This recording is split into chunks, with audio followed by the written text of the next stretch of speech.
Hey everyone, Harris O'Malley from DrNerdLove.com, brought to you by my generous patrons at patreon.com/DrNerdLove. One of the things we talk about in these episodes is how much your attitude and your outlook control your social success. Now, these tie directly into things like your confidence, your ability to attract incredible women, to forge those strong connections that lead to relationships, even help you face and overcome the challenges in your life that seem impossible. But to be perfectly honest, there are times when it can be incredibly difficult to have a positive attitude and solid confidence. Let us be honest, gentlemen, this has been the most stressful, even outright traumatic year that most of us have ever faced in our lives. Even if you are in a relatively good place, we are all getting hit with bad news. More stories about police violence, political corruption, the continuing pandemic, even potential fallout from the election. Even if we filter all of that out, we can't, but let's pretend, it can be hard not to look around at your life and say, wait, how the am I supposed to have or keep a positive outlook with all this going on? Which is actually the problem. One of the things that is holding you back is how often you are sabotaging your own happiness, your own emotional strength, and your own confidence. So if you want to build an amazing new life, if you want to develop that rock solid confidence that women find so attractive, let's talk about how to eliminate the things in your life that are sabotaging your progress, stealing your confidence, and robbing you of the happiness and the success that you could have. First and foremost, one of the easiest ways to be happier, almost instantly, is to eliminate the idea of should from your life. Now, I freely admit, this is the sort of thing that sounds a little bit odd, but it stems from what is a very, very simple truth. What we believe changes how we feel. It's not the events that bother us so much as what we believe about those events. Which is why the phrase should is incredibly toxic to your happiness and to your confidence. Should is a great example of a belief, one that directly affects how you feel. Now, the reason why this can cause people to despair, to give up, to surrender, is because a lot of people believe that life is a scientific formula. They believe that there is a universal path and standard that everyone is supposed to follow, and if you don't follow this specific routine, hit these exact benchmarks at those specific times, then you're a failure. This can be especially insidious because it is very easy to look at other people and think that, hey, they've done this thing by now, therefore you should have been able to do this by now. But there's a reason why Teddy Roosevelt famously said, comparison is the thief of joy. The problem is when you believe or treat life like it's supposed to be a computer program. Feed in those exact inputs, get those exact results. Except not only does life not work this way, but you're not even working with the same inputs as other people in the first place. You can look at somebody else's success, and that can be in business, in life, in relationships, in literally anything, and think that you should be able to accomplish that too. But what you're actually seeing is a very limited picture. You're only seeing the end results, not the work that went into it. You're making value judgments based off of incomplete information. At best, you're taking what you can see and extrapolating from it.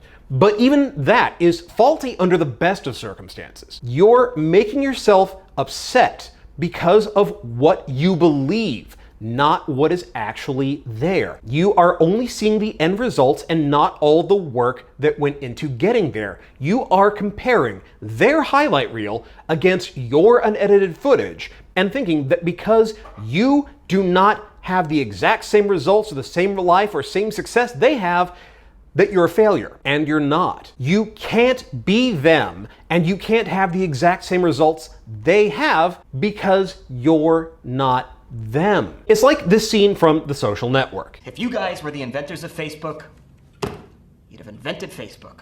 The reason why you aren't having that person's success isn't because you failed or because you're weak or because you're a loser. It is because you are literally not them. You did not live their exact lives and do the exact same things they did exactly when they did them. Even if you were to start right now and somehow try to recreate the very same steps that got, let's say, Hugh Hefner to where he is, it wouldn't work because you're not him. You're not living his life at the time that he lived it. The circumstances of your life are entirely different, and this is why should robs you of your happiness.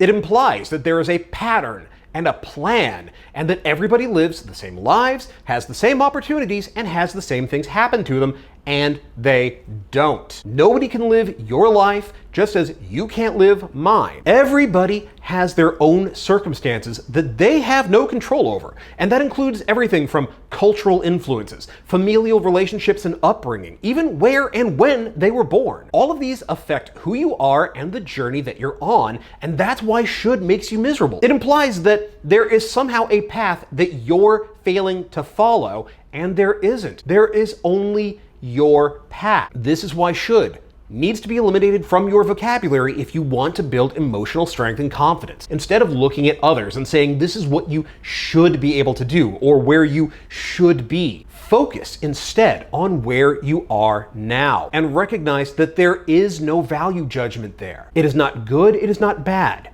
It just is. Accepting that your life is just that, your life, means being compassionate and being understanding with yourself. Because here's the thing, gentlemen, you can't shame yourself into being stronger or to being better or being more confident or being more successful. Loving and accepting yourself is how you build the emotional strength it takes to improve. Self-compassion and self-love is how you find the strength to keep going. Not looking at other people and saying, I should be like this, I should be like that. But this actually ties into another aspect that robs you of your happiness and leaves you feeling miserable and helpless. It is another very simple truth. Much of our lives are completely outside of our control. You can't control the choices that other people make. You can't control how they feel or what they decide to do with those feelings. You also can't control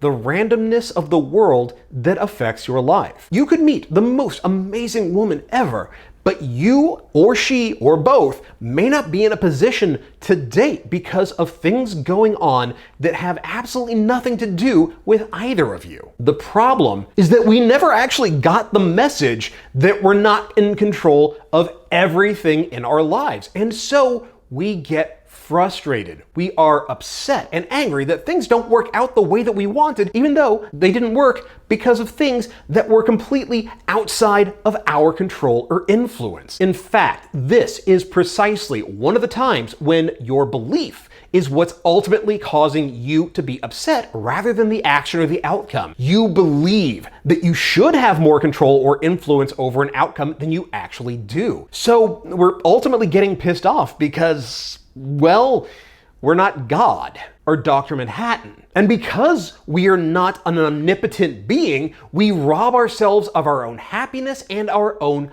peace. A great example of this can be found in the History Channel show Forged in Fire. While there are certainly plenty of times where bladesmiths fail or succeed because of their own actions, there are also just as many times when their success, or their failure for that matter, depends on things that nobody can account for or even factor in. Flaws in their forging or their metal, ones that were literally undetectable, can cause blades to snap. Quenching the blades can cause warps or cause bends. Even the most experienced and prepared smiths still have to face outcomes that they can't control for. Now, this all sounds really disheartening because it sounds like I'm saying there's nothing you can do. You are absolutely powerless in this universe and therefore give up. That is not what I'm saying at all. I'm saying, what do you do instead? What you do is focus on the things that you actually have influence over yourself. You can control your responses. You can control your thoughts and your beliefs. Your beliefs, your outlook, and your expectations, after all, control how you feel. In fact, a great way that you can stop sabotaging your own success is to challenge and assert your control over your self-limiting beliefs. The beliefs that say that you fail because you're a loser, that people don't like you because you're too short, fat, bald, skinny, whatever, to find love. We've touched on this in my episode about what you need to get better at dating. Go check it out. There's a link in the show notes. But literally challenging and disproving those negative beliefs break the cycle that contributes to your misery and robs you of your confidence. Yes, I know there are at least a few of you about to hit the comments and insist that you have no evidence that those beliefs are wrong. First of all, I don't believe you. But second of all, even if that was 100% true and there was no evidence to counteract those self-limiting beliefs, then the answer isn't to just give up, throw up your hands, and say it's impossible. The answer is to take control and start to cultivate the things that prove your self-limiting beliefs aren't true or valid. But just as important is to recognize that while you may not be able to control the outcome, that doesn't mean you don't control the process. To give a personal example, when I would go out to practice socializing and approaching women, the nights that I learned the most and improved the fastest were the nights where I focused on what I was doing, not on the results. When I wasn't basing my self-worth on how well I did that night, if I wasn't looking at everything that I did that night and saying, I didn't get any numbers, I didn't get any dates, I'm worthless, then I was able to look at what I was doing, recognize my mistakes, see what I did right, and figure out how to do things better the next time. Plus, by being outcome independent, I had way more fun. But just as importantly, taking that tact taught me another important lesson. One of the primary reasons why people feel helpless and destroy their own confidence and their own emotional strength is because they feel completely powerless, that they have no actual control in their lives. But when you dig into things, the issue often isn't a lack of control or a lack of agency, it's a lack of action. It's easy to decide that things are hopeless and just throw your hands up. But more often than not, it's not that you can't do anything. It's that you've already decided that whatever you would do wouldn't work, and so you choose not to do something. To build that confidence, you need to prioritize taking action, no matter how small. The more that you sit around doing nothing, the more that you emphasize that feeling that you're helpless and powerless. That can't is more often a won't, but it's dressed up with excuses and rationalizations. So, as an example, if I were to say, you've been staring at that girl all night, go start a conversation with her. No, I can't. Why not? She's not gonna like me because I'm not 6'2", because apparently that matters. Okay, did she tell you that? No? Then you don't know. This is an example of using assumptions to give you an excuse to not do something. One of the most important things that you can do when you're building up your emotional strength, your confidence, is to pay attention to your self-talk. Why are you choosing not to do something? Most of the time, you're looking for excuses that let you choose inaction, or you're looking for easy answers. In fact, sometimes you're looking for answers that just reinforce your pre-existing self-limiting beliefs. Still, other times, what you're ultimately doing is hoping that somebody else is gonna do the work for you. The most obvious example is waiting for the perfect moment to talk to that sexy somebody that you had your eye on. Or even better, waiting for her to come talk to you. Or trying to make sure that you have 100% certainty that they'll say yes if you ask them out on a date. But all of that isn't a rational choice. It is almost always just a reaction to fear. You are trying to avoid the fear of rejection rather than taking the risk of putting yourself out there. But when you do that, that means you'll be waiting for a very long time. And the longer that you wait, the harder it is to ever get started. Before long, you've wasted the entire night, and now you're ready to go home, feeling lower than a snake's ass in a drainage ditch. Not that I've ever had nights like that before. No. Prioritizing action also means responding to difficulties and problems rather than surrendering. Again, in Forged in Fire, what often makes the difference between someone who moves on to the next round and someone who gets asked to leave the forge is how they respond to adversity. The people who do the best are the ones who don't stand around lamenting their bad luck. They assess the situation and look for ways to either fix things, to work around them, or even start over rather than just giving up or giving in. Prioritizing action makes you more dynamic. It means that you feel more in control. Even if you don't succeed the way that you hoped, at least you took charge rather than surrendering to despair. You've shown to yourself, if nothing else, that you have agency. But to do any of this, it means you have to be willing to initiate, not to take the easy way out, and not to just give up the minute that things seem difficult. When you prioritize action, you need to be willing to work around complications and difficulties. X didn't work. Okay, so how about trying Y instead? This person wasn't into you. Things weren't working out for you on this particular app. Maybe it's time to try a different approach. Or, for that matter, change the question. Kirk didn't beat the Kobayashi Maru by playing it straight. He changed the terms of engagement. This is why sometimes the answer is to find another way instead of declaring that it's impossible. Now, you won't always succeed because, like I said, the outcome is dependent on things that you can't control. But by taking action, you are moving forward, you're growing and improving, and that gives you the strength, the confidence, and the agency that you need to get where you want to go. And that is something you need to celebrate. It is all too easy to miss your own progress or diminish your own successes. It is much easier to focus on your failures. After all, we do have that inherent negativity bias. But when you focus on the negative, not only do you sap your own strength and confidence, but you make one of the biggest mistakes I see people make all the time. You rob yourself of your agency. You don't take responsibility for the things that you do right. You end up dismissing your success or your improvement as luck or as being meaningless or unimportant. And when you do that, you're ignoring all the hard work you did to get there, all the things you had to overcome in order to make it even this far. Now, again, I know you're saying, but hey, just 5 minutes ago you said that outcomes are out of your control. And yes, they are. But through action, through preparation, and through belief, you put yourself in the position to maximize your chances of success, to recognize when opportunity has come your way, and to take full advantage of it. Think of blackjack. There's always going to be that element of random chance involved. You can't take that out of the game. But by playing correctly, by strategizing and utilizing every advantage you have, you can tilt the odds in your favor and put yourself in the position of winning, even when it looked like you were about to fail. By celebrating your successes, no matter how small, you're reaffirming your own agency and your ability to improve. You're keeping your attention on your progress, not your failures. And your progress is far, far more important. By celebrating those successes, you see how far you've come, how much you've accomplished, and how much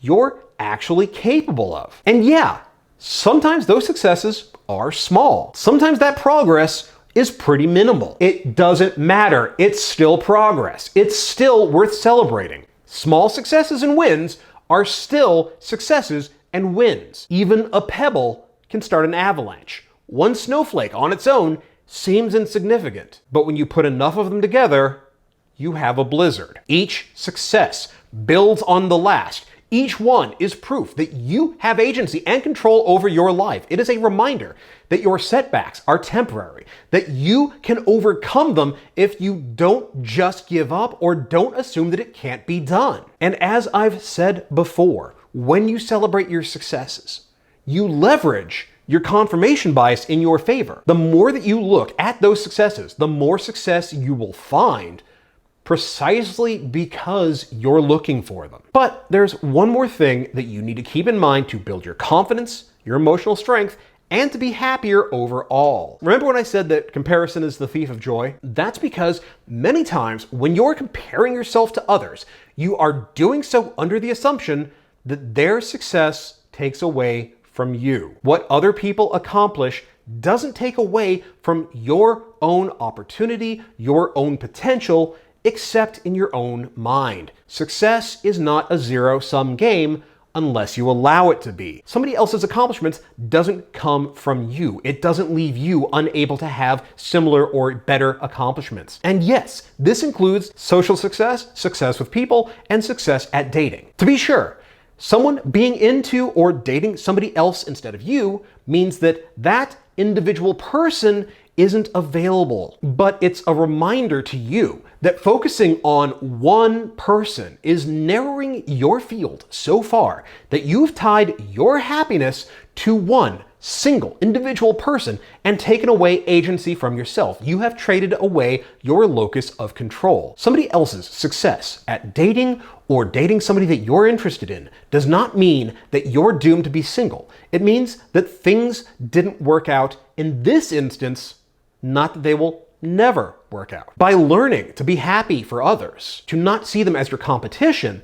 but to be glad for what they have accomplished, you change your outlook on life. Instead of seeing it as being success that was robbed from you, you can choose to see it as, if they can do it, so can I. Or to look at them and let their success and their achievements push you to try harder and to accomplish more. That outlook is the difference between inspiration versus competition, motivation versus demoralization. And just as importantly, it encourages you to think more broadly, to expand your horizons and look at things in a different light. Sometimes the difference between success and failure is recognizing that you're playing the wrong game and it's time to do things differently. And you can't do that when you're so focused on bitterness and resentment about what other people have done. You rob yourself of the strength and resilience that it takes to succeed and to persevere in the face of adversity. And worse, a lot of times, by being so bitter about somebody else's success or seeing somebody else's success as coming from you, you are robbing yourself of potential friends or allies. Sometimes your so-called competition is the best resource you could find as long as you don't poison that well with your bitterness and hate. Some of the guys who I've competed with or who are my competition are actually pretty damn awesome. And in many cases, when we stopped trying to one-up each other's dick sizes, we realized that we both had a lot to offer each other as friends. In fact, even if we do look at areas where success demonstrably is a zero-sum game, we can see how much being happy for other people builds your confidence and that emotional fortitude and resilience. Once again, if we look at Forged in Fire, one of the most significant things that we see is how much the contestants cheer each other on, even help each other out, even though they're all competing for the same prize and a limited number of spots in the next round. In fact, we even can see lifelong friendships begin between bladesmiths even as they are actively trying to outcompete one another. The people who lose may not get the title or the prize money, but they're the ones who are walking away with their heads held high saying, okay, that was an incredible moment. I have met some amazing people, and I'm going to take everything that happened here and use it to do better in the future. But most importantly, being happy for other people makes other people like you. The simple truth is that negative and bitter people are unpleasant to be around under the best of circumstances. They suck the energy out of the room. They leave the people around them feeling drained and unhappy. People who are able to take happiness in the success of others, on the other hand, are better liked. They have larger, stronger social circles. People feel good around them, want to spend more time with them, and they form stronger social bonds, leading to tighter friendships, more social support, and more opportunities to meet new and amazing people. And those stronger support networks serve to help strengthen their confidence as well as give them people to turn to in times of trouble. And I get it. It can be hard to feel positive or to not look at challenges and feel overwhelmed. But if you want to build that rock-hard confidence that women find so sexy, increase your emotional strength so that you are ready to face any challenge and build connections that will lead to lifelong friendships and amazing relationships, then the first step that you need to take is to recognize how often you are standing in the way of your own incredible potential. That's going to do it for this episode. Thank you so much for being part of it.